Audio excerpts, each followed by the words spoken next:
Assalamualaikum warahmatullahi wabarakatuh.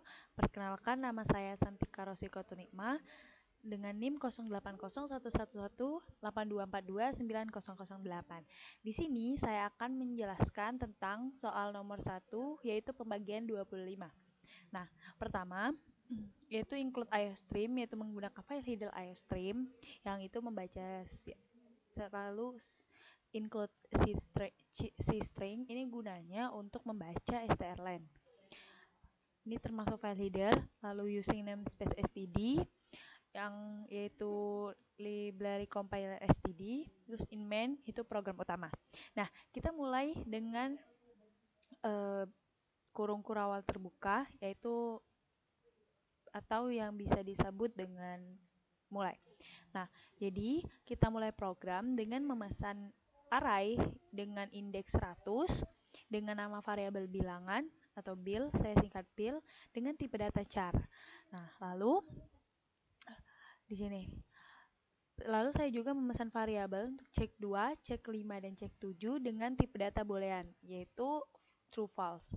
Nah, selanjutnya saya juga memesan variabel jum untuk menyimpan jumlah, lalu n untuk menyimpan variabel bilangan dalam bentuk char, lalu i untuk inisialisasi. Nah, pertama saya akan mencetak masukan jumlah bilangan dan menginput jumlah pada variabel bilangan. Nah, lalu di sini agar membaca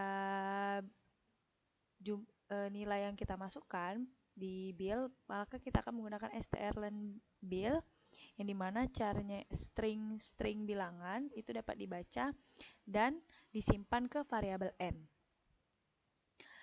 Nah, lalu kita cek kondisi. Jika n sama dengan 1, maka di dalam if terdapat if lagi, dimana jika bilangan dengan indeks 0 itu berarti kita akan mencetak iya. Namun jika tidak, maka kita akan mencetak tidak.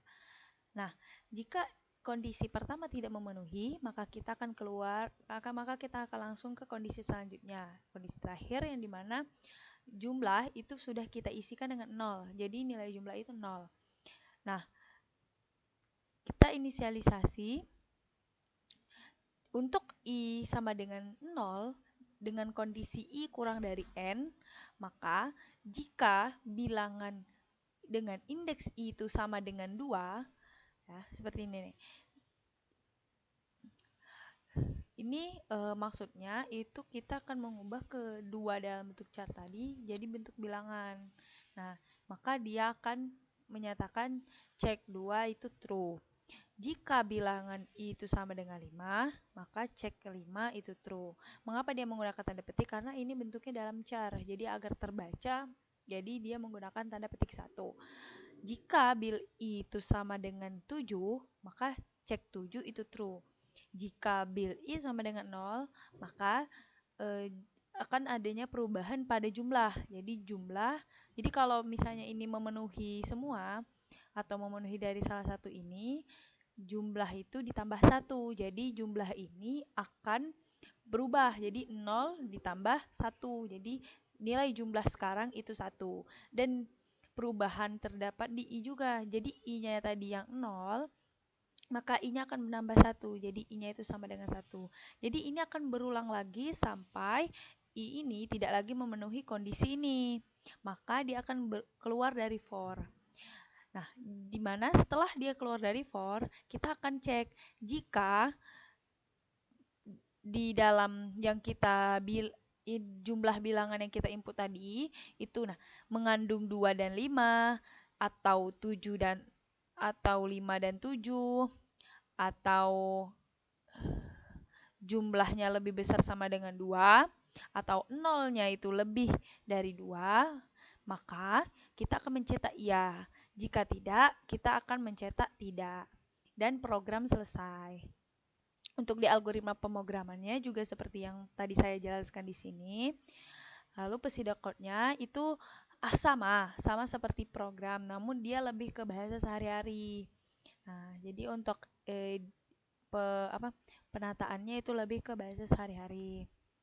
Masih ada sangkut pautnya. Dan untuk flowchartnya ini, nah yang kita masukkan ke flowchart itu hanya start, yang input yang hanya akan kita inputkan, terus ini proses di NSTR Bill, ini kondisi, jika dia benar dia akan melihat kondisi lagi, dan jika dia benar akan mencetak iya, jika tidak akan mencetak tidak.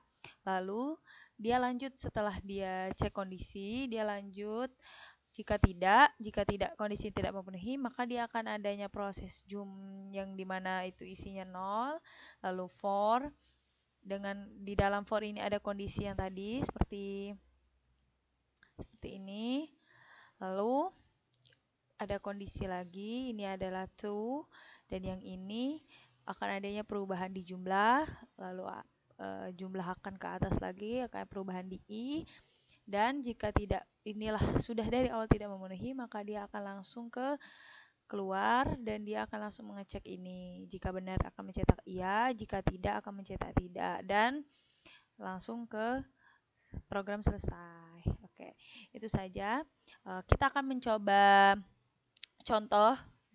Nah, jadi ini akan di mana ya? Bilangan itu akan misal kita itu tidak hanya di 25 saja, 25 atau 50, 75, tidak. Jadi kalau misal kita menginput 215, dia masih bisa dibagi 25 karena itu bisa menjadi